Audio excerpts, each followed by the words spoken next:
ہاں جی شروع کرو یہ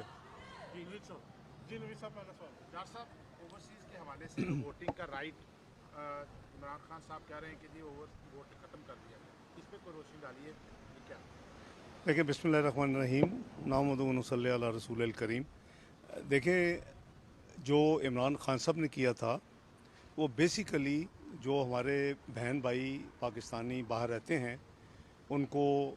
جو بھی ان کی کوالیفیکیشنز کے مطابق ان کو ووٹ دینے کا حق تو دیا تھا،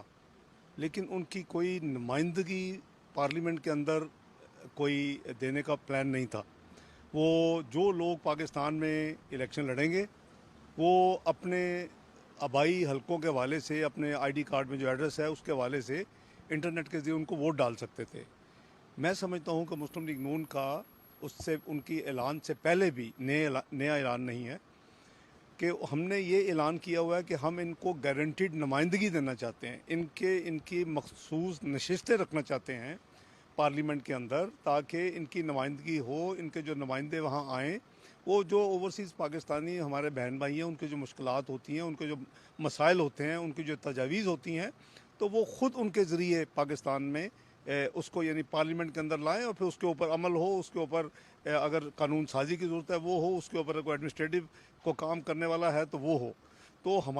ہمارا جو پرپوزل ہے یا جو ہمارا جو آئیڈیا ہے وہ بہت بہتر ہے ان پی ٹی آئی کی جو امینڈمنٹ تھی اس سے. تو فوری طور کے اوپر اس امینڈمنٹ کو ختم کرنے کا یہ مطلب نہیں کہ ان کو نمائندگی نہیں، بلکہ اس سے بہتر جو ہے اس کا پروسیس شروع ہو چکا ہے الیکٹورل ریفارمز کا، اور اس کے اندر ان کو اس میں غالباً ہمیں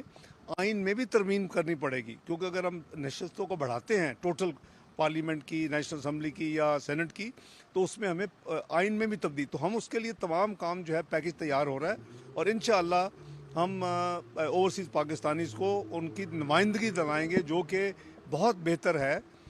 عام صرف یہاں بیٹھ کے ووٹ ڈالنا. ہم نے ماضی میں ریفرینڈم دیکھے ہیں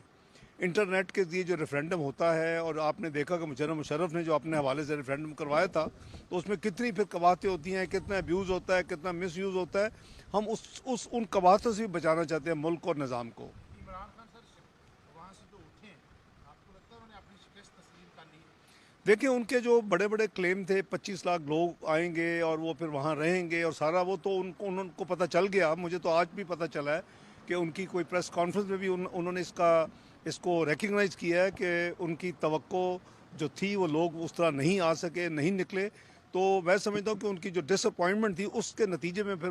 انہوں نے فیصلہ کیا وہ چلے جائیں. ڈاکٹر صاحب ایک امپریشن کریٹ یہ کیا گیا کہ جو رائٹ ٹو ووٹ ہے وہ ختم کر دیا گیا، اس میں ایگزیکٹ پوزیشن ہے کیا؟ دیکھیں میں نے جو عرض کیا کہ دیکھیں اوورسیز پاکستانی کی جو رائٹ ہے جیسے آگے تھا کہ اگر وہ پاکستان میں ہوتے ہیں، پاکستان میں ووٹ دیتے تو ووٹ بھی ووٹ دیں گے، وہ رائٹ تو ختم نہیں ہوگا. ان کے پاس جو اپنا کارڈ ہے، ڈومیسائل ہے جہاں کے رہنے والے تو ووٹ دے سکتے ہیں، دیتے بھی ہیں. بہت لوگ آپ میں سے جا کے ووٹ دیتے ہیں. یہ وہ ہے کہ نمائندگی کے طور پہ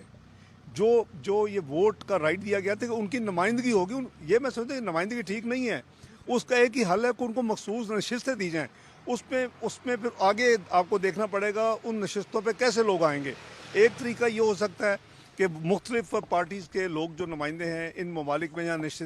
نشستیں ہوں گی وہاں جو کانسٹیچوئنسی بنیں گی، مثلا شاید پورا یورپ ایک کانسٹیچوئنسی ہوگی، میں لاؤڈ تھنکنگ کر رہا ہوں، ایک یو کے کی کانسٹیچوئنسی پوری کی پوری ہوگی، بہت زیادہ ڈیاسپورا ہے پاکستان کا،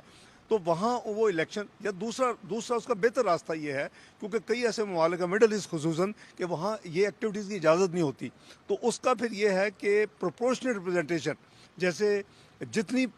لیٹ سے کہ جو بھی سیٹیں 7 ہیں فار ایگزامپل، تو اس حساب سے جو پولیٹیکل پارٹی جیت کے آئیں گی نیشنل اسمبلی میں تو وہ اپنے لسٹیں جیسے ہم دیتے ہیں ریزرو سیٹوں کی وہ لسٹیں دی ہوں گی. اگر ہماری 3 بنتی ہیں، پیپلز پارٹی کی 2 بنتی ہیں، پی ٹی اے کی 1 بنتی ہے، یہی ریشو ہو جائے، اگلے الیکشن اچھی ہوگی تو اسی طرح ان کو سیٹیں مل جائیں گی. ان کا جو نام دیے ہوں گے ان سے جو پہلا نام جو ہے نا اسی طرح ٹک ہو جائیں گے اور وہ آٹومیٹکلی ہو جائیں گے ممبر. ڈاکٹر صاحب جو سنا گیا تھا لیکن پھر بعد ایک عدالتی فیصلے کے نتیجے میں ان کو اندر آنے دیا گیا، جو توڑ پھوڑ ہوئی، جو لوگ پولیس والے شہید ہوئے، ان کا خون کس کے سر پہ ہے؟ آپ کیا سمجھتے ہیں کہ جو ریاست تھی اس دن، کیا اس طرح جو اس نے ریٹریٹ کیا ہے ایک عدالتی حکم کے نتیجے میں، جی یہ کیا